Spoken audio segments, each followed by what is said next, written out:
Hi everyone, and welcome back to my YouTube channel. If you're not subscribed and you are interested in pregnancy and baby and mother stuff, go ahead and subscribe and share the video with anyone that you think might be interested, or share the channel with anyone you might think that is interested in these type of information. Now, today's video we're going to talk about the third trimester, right? Third trimester. No, this is the baby watch trimester. A lot of things happen in this trimester. Things seem to me to move so fast yet so slow in this trimester. Believe me. Alright, so let me have a little bit of notes right here, so where I just need to consult and make sure that I talk about. So third trimester is usually between week 26 and week 40, or 42, because some people go a little bit over. So from week 26 really to week 42, right? I had mentioned in my previous video, if you haven't watched the previous videos, please watch them, because you want to know about third trimester if you don't know about the first and the second trimester. Anyways, watch the videos. So we spoke about our doctor visits, and they're pretty much the same right through. After, because I'm still doing the measurements of my stomach, still doing the ultrasound just to make sure everything's okay. That's from my doctor. I don't know what they do at the clinic actually, but that's what I did. Ultrasound every week, measure my stomach, is everything okay, all of that.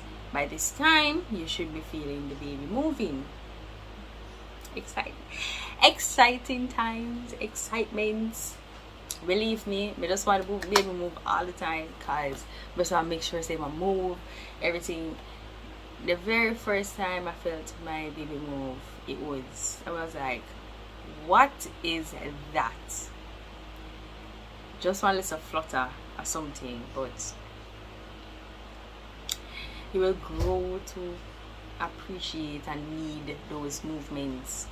Alright, yeah, so feel the baby move, you feel the baby kick, because movement takes sometimes you feel just a little flutter, but you see the first time you feel like a hard movement, like a kick, like a movement of somebody parting, and say you're getting stronger, you're getting bigger, you get excited and all that. So yeah, movement is an attestament, or a testament that the baby is going in the right direction. So they ask you about if the baby is moving and all of that, just to make sure they're on the safer side. And I think around the beginning of the third trimester in Jamaica, they do a glucose, or I did a glucose and iron, a blood test to just check my iron, because I had mentioned in like the first video that I was anemic. I was low on iron, so I had to take iron tablets. When I was overseas, because I had run out of those iron tablets and all that, there's a prenatal vitamin that I used. It was this one, the one a day, the one a day prenatal one, and it has iron in it. So I only had to take one pill. So it's a complete vitamin for before, during, and after pregnancy. It comes with folic acid, DHA, and iron. So yeah, when I had to do the blood test and the glucose test, people, remember me telling them I couldn't drink sweet things or eat sweet things out of it. Tell me why the glucose solution are the sweetest thing ever tasted in my life. Like, it feel like me a gulp down syrup. That's how I feel. The lady said to me, say, if you're going to vomit it up, it doesn't make sense because they needed to stay in my stomach for at least an hour. People, I sit down outside, I twist, I turn because my belly just hurt me. So my belly just hurt me, and I just know me already a schedule the appointment with the bathroom to go vomit and reach home. My belly twist, turn, wrap round, all sorts of something. But me end up waiting an hour. And she did the blood test and the glucose test. They just basically want to find out if you have, because you have developed diabetes. You have developed diabetes through it. Because some people, that happens to some people.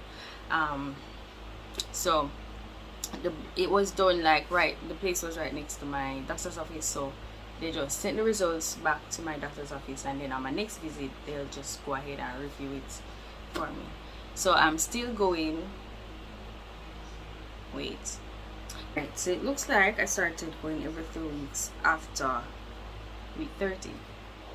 So yeah, that was a change. I started to go every 2 weeks because I guess going closer to the,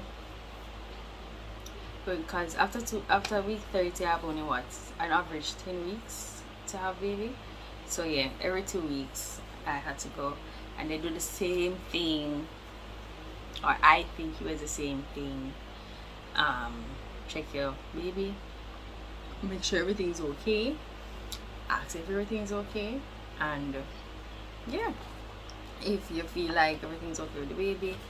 And for the life of me, because they always have to ask me if the baby's moving, because no matter what the doctor do, baby would not move when I go to the doctor's office. Even when I step through the door, he would have just start move up and down and kick and go on and go on and go on, but he would have never move when the man and do the ultrasound. Probably like it. He'll be right next to me. Probably like it, but I don't know. I don't know why he wouldn't move. But anyways, that was that. Alright, that's going on. In Jamaica, I found out that I had to do a booking appointment. I opted to go to public hospital. Maybe it was the fact that me and my gingerations and my fiance's gingerations all born at this hospital. Maybe it's that, or it was just because it was the closest, and I don't want to be traveling from XYZ all the way back to wherever.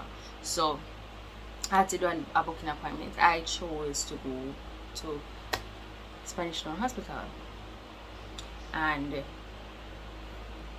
I had to. So basically, you just like your doctor's office print off all of the tests and so that you did over the past couple of weeks or the past few months. Print off all that information. They give it to you along with like your record that you've been doing your visits and the information and so forth, and you take it to the hospital. So basically all the booking visit is that you're just telling them that, hey, I am going to have baby, and I want to have baby here, and this is the day that I'm having the baby. And so just to basically just prepare them, say you're coming.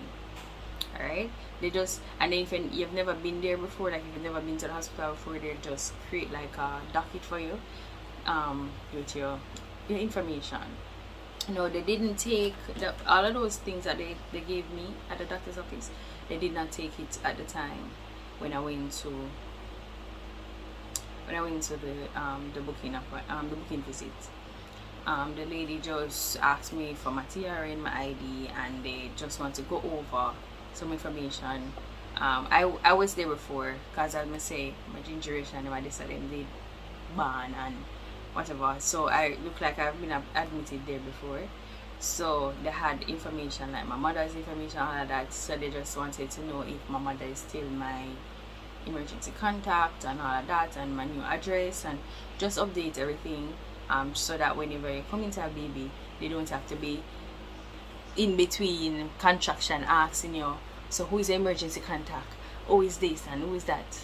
No, they just try to get all that information before, and then they give you like the list of stuff, or they show you the list of stuff that you need to have in your little bath pan whenever you're going to have baby. That was all that was provided to me. Just the things I'm going in the bath pan. Me, I guess they're supposed to use my head and know say me gonna need the rest of these things. Right? What else? And like they tell you that you're going to, when you're coming back, or when you're going to come back to have baby, you need to have your ID. I just want to get it right. Your ID, your TRN, your birth paper. All of the things them that I brought at that time, I need to bring them back. So the documents and so my visit, my card, all of that I need to bring it back when I'm having baby, along with the stuff that I need to have baby. Yeah, so that's the booking visit. So it doesn't take, for me it didn't take longer than like 5-10 minutes, because when I went in there was no one there other than the receptionist. So I just did everything and then I left and I came home. I actually thought it would have been a whole day thing, but it wasn't. Then alright, so after the booking, there was the waiting. So basically all I'm doing is waiting. I did the booking around week 30 to week 32, and there was just the waiting. You're just waiting, because all you're hearing, because after week 32 now you only have 8 weeks left, which is just 2 months in the grand scheme of things. It seems like a long time, but it's really not. So as I was saying before, that time moves very fast. You're doing a lot of stuff, but then at the same time it's moving very slow, because here I am feeling all these symptoms. I'll talk about my symptoms right after this. Feeling all these symptoms, I can't wait, because I can't wait for them to done, so that I can feel normal again. And then I've come to terms that they're not going to be done until I have this baby, right? So I just need to get this baby out of me, so that I can feel like myself again. I can I don't have to wake up and worry what am I going to eat, and if I eat it, if I'm going to throw it up, or all of that. I just want to feel better. I want to sleep. I want to, So that was it, baby watch. Especially when you get down to week 36. So when week 36 come, I only have 4 weeks left. It's like you look out for all of the signs. Every signs me do watch YouTube video on so much things where if you find out, or if you try to know when the baby come. Me look out, me watch, me read. Everybody tell me, like basically what they tell me about is like the first 24 hours before you have baby, or the first 2 days before you have baby. But nothing not tell me like, oh, me know say the baby will come next week. You know what? Nothing not tell me that. So no matter how much research, and that's just saying, no matter how much research and see the way you do, you're not gonna do. The baby will come back feed one timing. You're not going to know. There was like some little things that just tell me I'm soon have baby, but not necessarily like me have a baby next week Tuesday. I feel like I like that certainty there, but the baby, with pregnancy and babies, nothing is certain, and you just have to learn to indulge in the uncertainty of everything, because if you try to make everything or try to set everything on appointments and try to plan, you're gonna be frustrated. You're gonna be frustrated a lot, and you're going to be disappointed a lot. And on top of everything we feel, you don't want to be frustrated, because there's so much things to be frustrated about, and there's so much things that you can worry about, and you just don't want to put that on yourself. Alright, so for me, just waiting, the waiting was so you just feel long. At this time I was talking to people, I was like, I feel like 40 weeks is a very long time to be pregnant, too long to be pregnant, and I don't like that. So but right now, I'm not saying I would give up everything. I wouldn't give up. I wouldn't change a thing. I wouldn't change a thing. I wouldn't change the length of the time. I wouldn't change anything, because everything happened and lead me up to now. So I wouldn't change anything. But with that all being said, it was a very long time for me at the time. Alright, let me see what else. Alright, so during this time, wait, one more thing before I talk about my symptoms. During week 36, because I showed that ultrasound that I did in week 36, like an official ultrasound that I did not do at my doctor's visits, that I did. Tell me, why did I wake up one morning and I could not feel the baby move? No matter what I did, I poked my stomach, I lift it up, I rub, nothing. He would not move for the life of me. No matter, usually even when I if I get up and I walk from years ago to the bus stop, it would stiff up in my belly. Nothing. So I started to worry. So I went to the doctor. He wasn't there. So because he wasn't there and there's an ultrasound place on the premises, I went and I did an ultrasound. Now the ultrasound, obviously that's the best thing to do. Ultrasound will tell you the heartbeat, the heartbeat and whatever.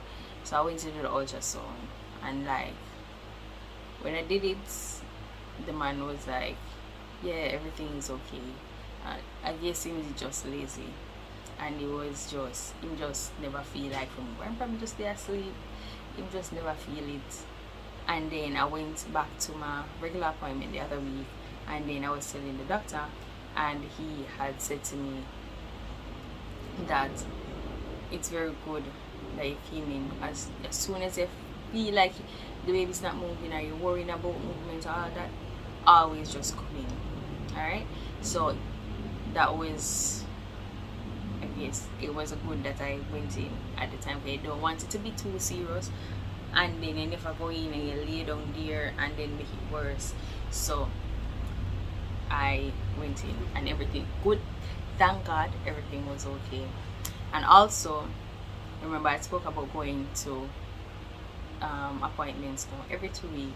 After week 36, you're going to go to the appointments every week, because at the last 4 weeks that. So now you can have the baby literally anytime from now. Between week 36 and week 42, you can have baby anytime. So you're going every week, just to make sure that everything's okay and that everything is progressing along. The baby's head is turned down and is preparing for coming out and all of that. As I said, excuse me, as I said, I did not have a troublesome pregnancy. He was head down when he was supposed to be head down. He just cooperated, other than that one time that he wasn't moving. Alright, so my symptoms that I was feeling, the biggest one of all, insomnia. I could not sleep at nights. I could not sleep. I would be up until 5, 6 o'clock in the morning. I remember one time I was up at 2 hours up. I did laundry. I washed, and then I washed at 12 o'clock in the night, because I use the machine. I washed at 12 o'clock in the night, and I was up long enough to hang the notes on the line and then go to sleep at about 8 o'clock in the morning.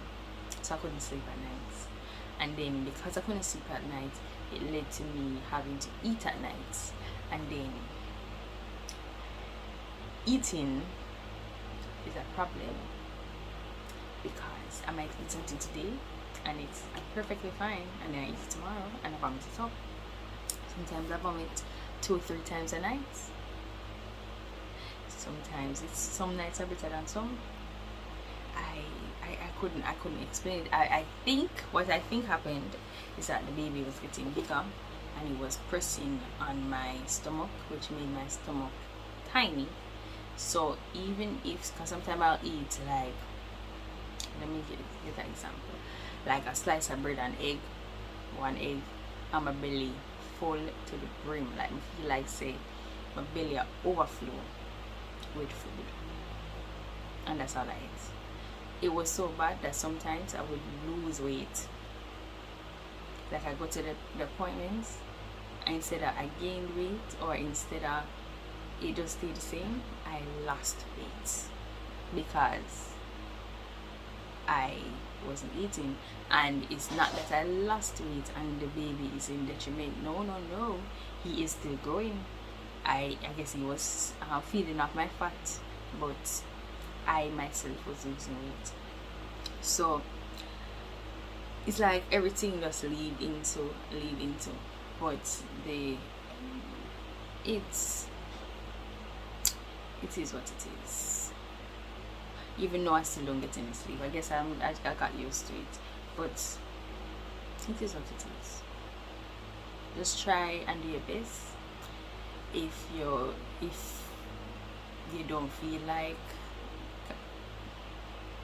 just try and do your best. Just think about your baby. Think about your baby. Say you're doing this for your baby. You don't feel like you eat, but you have to eat. So just try and put it down for your baby. If it come up as you go, you did try. But just try. Take your vitamins, people. Just take your vitamins, and just wait on your baby to come. Right, so the next video we're going to talk about, oh, you know, say baby I come. Yes, that's what we're going to talk about in the next video. Yes, I'm going to join the crew of the 24 hours before labor. So that's what we're going to talk about in the next video. So again, if it is that you like this content, go ahead, like the video, and you feel like there is someone out there that might benefit from this information, share the video, subscribe to the channel, tell them to come subscribe to the channel, and if you have any questions, put them in the comments and I will answer them in the next video. Alright, so until the next video, bye bye.